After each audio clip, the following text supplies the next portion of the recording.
Dari Rina Inti di Yogyakarta. Dia bertanya, Bu Lucy, apakah eksema termasuk disebabkan karena kulit sensitif? Kemudian bagaimana pemilihan skincare untuk kulit tersebut? Bu Lucy silakan. Ya, oke. Terima kasih Mbak Rina Indri ya dari Yogyakarta. Nanti bisa langsung ditimpali Pak Sunarko sebagai spesialis produknya. Ya, kalau saya belajar dari Pak Sunarko udah banyak. Kalau saya general, kalau Pak Sunarko udah spesialis. Oke, pertanyaannya apakah eksim termasuk disebabkan karena salah satu penyebabnya itu?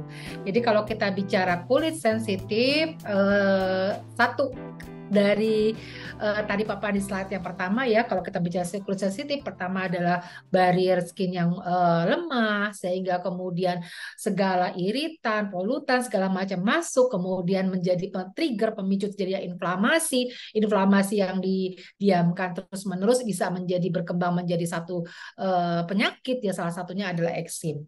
Hanya memang perlu diketahui bahwa eksim ini juga bisa bukan dikarenakan sensitif, kulit sensitif. Jadi memang root cause-nya bisa harus dipisahkan. Tapi kalau pertanyaan tadi, apakah bisa disebabkan kulit sensitif? Bisa. Ya, itu tadi seperti disampaikan juga komorbid juga dengan keluhan-keluhan kulit lainnya. Seperti itu. Silakan Pak Sunarko. Produknya apa tuh Pak Sunarko kalau ada yang mau ditambahkan? Nah, Panarko, Iya, Belusi. Eh, Ya, jadi benar, pasien eksema atau atopik dermatitis itu kulitnya pasti sensitif. Jadi ya. si pasien dengan kulit atopik gitu ya, atopik prone skin tuh biasanya diawali dengan karena dia defisiensi ceramide, defisiensi filagrin gitu ya, sehingga kulitnya kering. Nah kan tadi Mm-mm, kita di betul. depan udah belajar kalau kulit kering itu eh, alergan, polutan itu kan gampang masuk, Ya, kan? betul. Sehingga Mm-mm. menimbulkan inflamasi. Nah, inflamasi itu eh, Ah, manifestasinya menjadi gejala dari si atopik tadi, merah, gatel, ya kan, betul. lesi Betul. itu semua pasien yang gejala-gejala yang dialami oleh pasien atopik atau eksema. Ya, dari kalau Dadang di Bondowoso, Bu Lucy, apakah kulit sensitif jika dirawat bisa kembali normal, tidak sensitif lagi? Silakan Bu Bisa Lucy. dong, makanya ada produknya. Tapi memang lebih baik ketika kulit sensitif itu istilahnya apa ya? Kita tuh mengenali kulit kita gitu ya. Ketika ada sesuatu yang berbeda dengan kulit kita, misalnya tadi tandanya itu sudah muncul, itu biasanya sudah terlambat. Tapi pertanyaannya tadi bisa nggak? Bisa dong. Pakai Cetaphil ya Pak. Pakai produk yang memang memiliki komponen ingredient yang tadi saya sampaikan bisa memiliki tiga fungsi sehingga apa ya hal yang kurang dari kulit sensitif itu bisa dibantu dengan gliserin, nicotinamide dan provitamin B3-nya ya gitu. Dan jangan lupa kalau sudah membaik, tetap dilanjutkan ya Bu ya. Jangan Nah, mentang-mentang sudah ya, sembuh jadi lupa nggak pakai lagi gitu ya. ya, kulit sensitif itu harus terus dijaga gitu ya. Artinya memang dia memiliki kulit yang sensitif. Artinya kalau nanti diterawat dibalik menjadi baik kemudian tidak meneruskan lagi, tidak melanjutkan lagi ya dia akan kembali lagi sensitif gitu ya. Karena memang barrier fungsinya juga memang perlu perlu diprotek lah seperti itu. Dari Sastriana IMF, izin bertanya, bagaimana cara mengatasi kulit yang sensitif terhadap sinar matahari supaya tidak iritasi kemerahan? Bu Ya, Lucy. baik. Kalau sudah tahu jelas penyebabnya matahari, bisa nggak pindah ke planet yang tidak ada mataharinya? Nggak bisa hmm, ya. hmm, Berarti satu tata laksana untuk kulit sensitif adalah ketika kita tahu trigger faktornya, maka kita menghindari trigger faktornya. Tapi kan kita tidak bisa menghindari matahari, ya. Yang bisa kita lakukan adalah dua hal. Yang pertama adalah melakukan proteksi ya terhadap tadi yang tata laksana umum ya. Satu, memilih skincare atau cleanser yang sesuai, yang tadi bisa memiliki tiga fungsi, ya, selain hydrating, kemudian juga dia bisa membantu memperbaiki barrier gitu ya, dan dia juga bisa sebagai skin protector. Itu satu ya, skin cleanser. Kedua adalah membantu juga melakukan proteksi. Misalnya apa?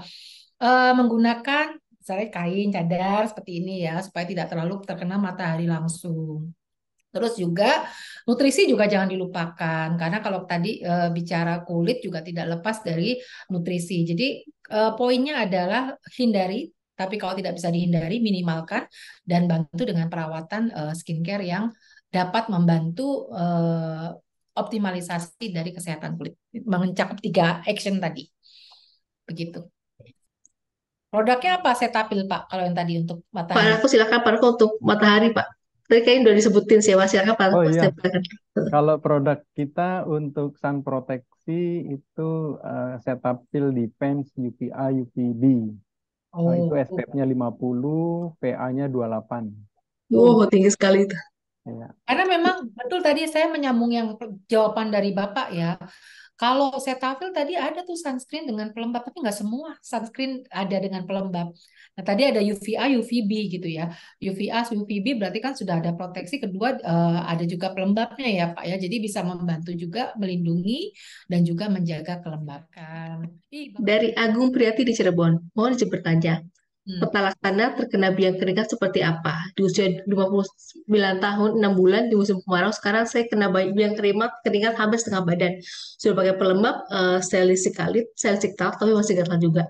Terima kasih, Bu Lucy. Silakan, Bu Lucy. Ya, jadi kalau kita lihat memang cuaca ini salah satu faktor yang paling besar ya mempengaruhi biang keringat.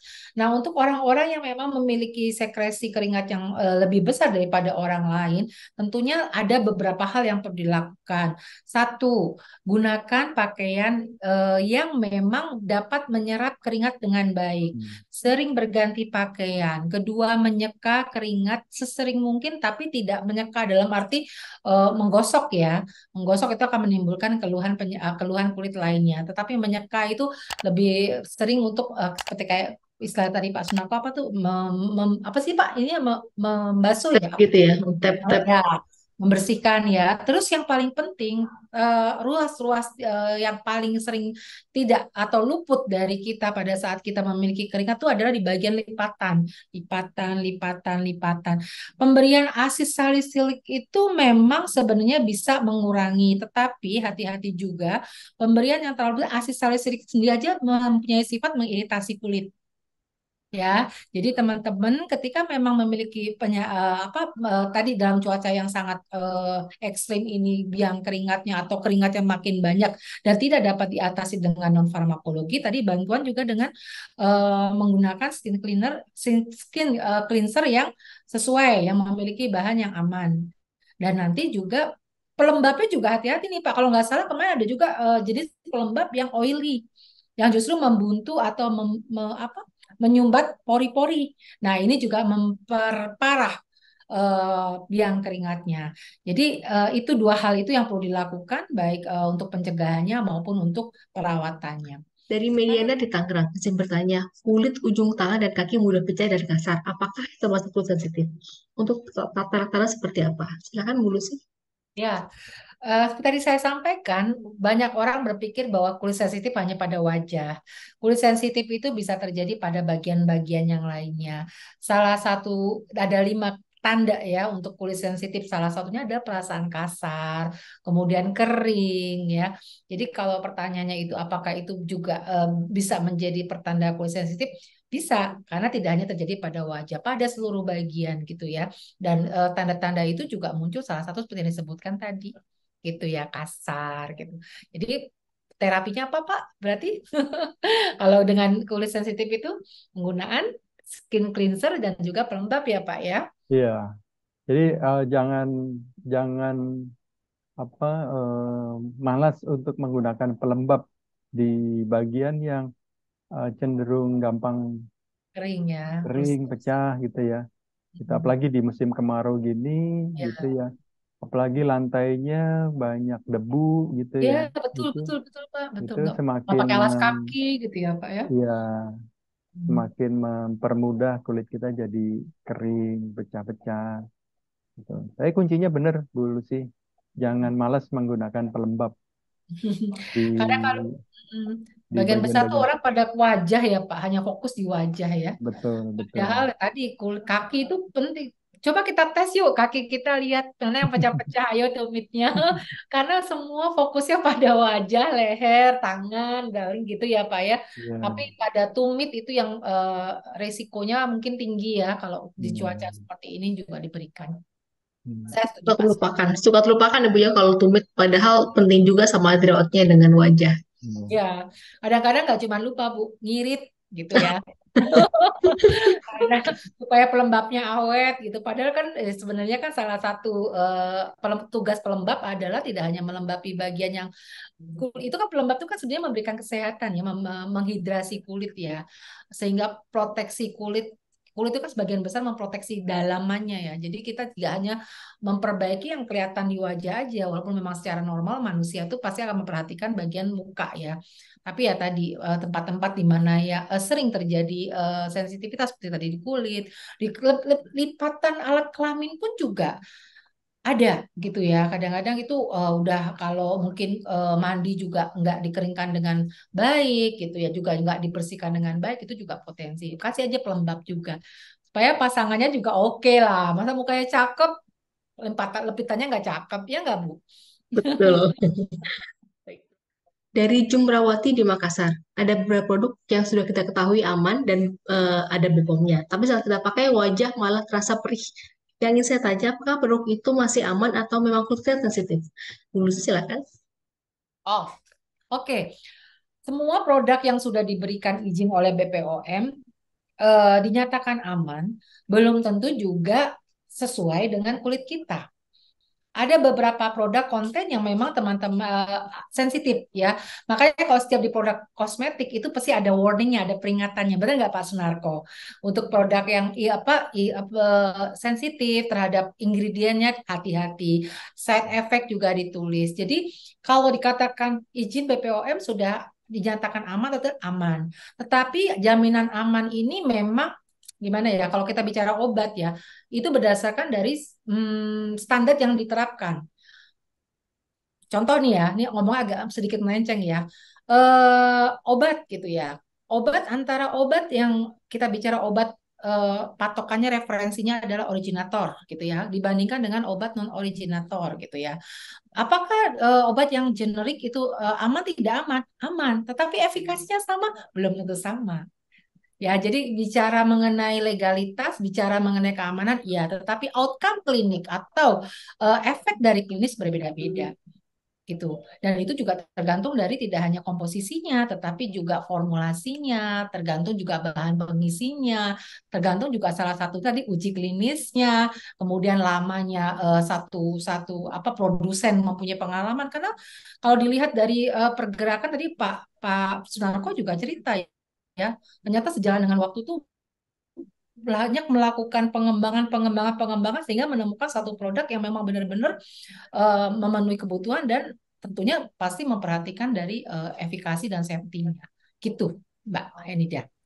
Terima kasih banyak Lulus jawabannya. Jadi karena kan bagaimanapun juga kondisi orang, tiap orang beda-beda ya Bu ya. Yang satu cocok dan produk ini satu Ya, yang lain itu tidak ya. cocok. Jadi memang tidak bisa para tangkap. Tadi Bu Lucy bilang di awal, jangan cuma tergiur dengan artis TikTok, dengan influencer, karena bagaimanapun kondisi tubuh kita berbeda. Jadi Oh, perlu lebih cermat dalam memilih produk skincare yang tepat ya. untuk kita. Manida, Kemarin kan sempat Manida heboh izin ya, izin ya. nambahin dikit. Oh iya, silakan Oh, Manar. boleh, boleh, Pak. Hmm. Iya, kalau kita lihat di pasaran ya, kalau kita ambil contoh misalkan body lotion aja ya, di pasaran. Kalau kita main ke supermarket, ke mall gitu ya, itu dari sekian banyak body lotion yang dipajang di rak-raknya supermarket gitu ya. Itu kalau kita cek satu persatu itu hampir semuanya tuh wangi ya, karena ditambahi parfum ya. Nah, eh, biasanya formulasi dari skincare yang ditambahi parfum begini tuh itu nggak bisa diterima oleh tipe kulit sensitif. Ya, betul, Pak. Jadi hati-hati dalam memilih skincare, Bapak Ibu. Jadi kalau dia wangi, ditambahi parfum, kemudian pilihan pengawetnya nggak sesuai gitu, itu Ya, pasti nggak cocok buat kulit sensitif. Jadi satu satu kunci pertama ketika memilih skincare buat kulit sensitif dari baunya aja dulu gitu. Wah ini wangi, ya, nah itu udah kalau bisa ya. langsung dihindari aja. So red flag ya Pak ya itu ya. Heeh, gitu. Jadi semua varian Cetaphil tuh sesuai untuk kulit sensitif gitu. Nggak ada yang ditambahi fragrance gitu ya. Bahkan pengawetnya pun bukan yang paraben gitu ya. Jadi begitu Bapak Ibu. Jadi yang tadi kok saya udah pilih skincare yang approved BPOM gitu, tapi kok masih begini ya? Nah, itu bisa jadi karena formulasinya memang tidak diuji pada pasien yang kulit sensitif gitu. Oh. Makasih Mbak Nida. Ya, Tapi baik. kadang kebanyakan itu ya Mbak, Bu, sama Bapak, orang tuh mantap dengan wangi ya. Padahal Iya, sebenarnya betul. nggak butuh wangi ya. Kan itu kan sebenarnya untuk pelindung. Kalau minyak wangi harus wangi, betul nggak Pak? Betul. Tapi kalau pelembab itu nggak harus wangi gitu. Justru malah semakin banyak zat kimia yang ditambahkan ya Pak ya. Begitu ya.